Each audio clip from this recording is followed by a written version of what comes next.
Voyons ce qui est arrivé à Gédéon, comment la vision de Dieu lui est arrivée. Gédéon battait du froment pressoir pour le mettre à l'abri des Madianites.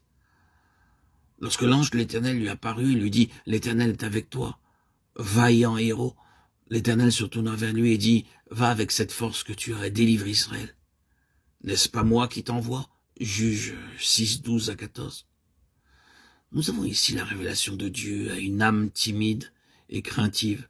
Gédéon tremblait, s'affligeait et priait pour Israël, ne pensant guère qu'il était l'instrument choisi par Dieu pour délivrer Israël. Quand le Seigneur s'approcha de lui et lui dit « Vaillant héros », il pouvait seulement dire « Avec quoi délivrerai-je Israël ?»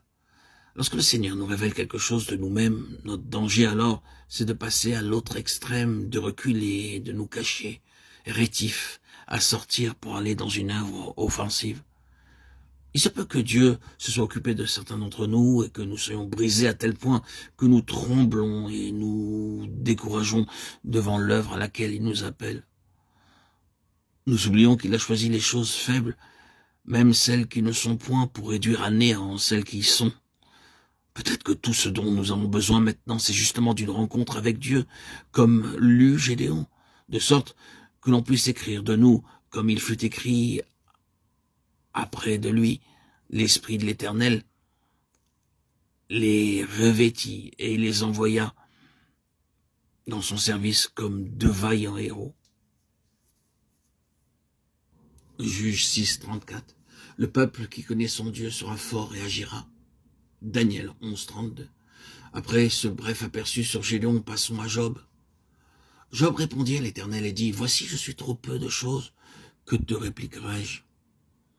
Mon oreille avait entendu parler de toi, mais maintenant mon œil est à vue. C'est pourquoi je me répands sur la poussière et sur la cendre. » Job 39, 36. 42, 5, 6. Dans l'histoire de Job, nous arrivons à l'effet que produit la révélation de Dieu sur des âmes qui, je dirais, connaissent quelque chose de ce que signifie être sanctifié. Dieu lui-même a dit de Job qu'il était un homme qui se détournait du mal et qui le servait dans l'intégrité du cœur.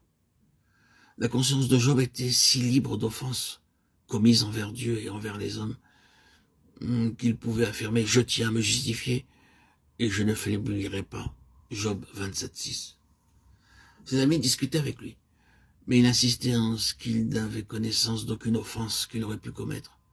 Il persista ainsi jusqu'à ce qu'il eût une telle révélation de Dieu que tout ce qu'il a pu dire fut « Je me condamne et je me répands sur la poussière et sur la cendre ». Ceci nous montre qu'il y a une révélation de Dieu qui nous vient longtemps après l'avoir connu et marcher devant lui dans l'intégrité de cœur. Une révélation de sa toute-puissance et de sa justice qui nous force à crier « Je me condamne ». Et par rapport à notre connaissance antérieure, nous avons le sentiment que nous avions seulement entendu parler de lui, mais que maintenant, nous le voyons face à face. Je me condamne, j'ai horreur de moi. Ce fut la réponse de Job à Dieu, lorsque Dieu se révéla à lui. Quand nous nous souvenons comment Job avait marché avec Dieu et ce que Dieu avait dit de son intégrité de cœur, ceci est très remarquable et nous montre que nous avons toujours besoin que le Seigneur agisse plus profondément en nous, à mesure que nous avançons dans sa connaissance. Nous voyons aussi par l'histoire de Job qu'en dépit de l'intégrité de cœur, il peut y avoir en nous d'une manière inconsciente beaucoup de propre justice. Frères et sœurs en Christ, bien-aimés, auditeurs, auditrices, permettez-moi de répéter qu'il y a une rencontre avec Dieu que nous ne pourrons jamais oublier. Elle nous brise au point que nous ne pouvons plus juger les autres. Il nous faut du temps avant d'être amenés à la place où notre unique désir est, en vérité, de nous effacer cette connaissance de nous-mêmes, nous rendant prudents pour ne rien affirmer ou prétendre, car tout ce que nous pourrions dire, c'est « celui qui me juge, c'est le Seigneur ». 1 Corinthiens 4, 4. Un véritable effacement nous rendra dociles, aptes à apprendre, et fera que nous serons prêts à prendre notre place aux pieds des autres, capables de nous abaisser sans effort jusqu'à la poussière. Alors, celui qui s'abaisse sera élevé. Luc 18, 14.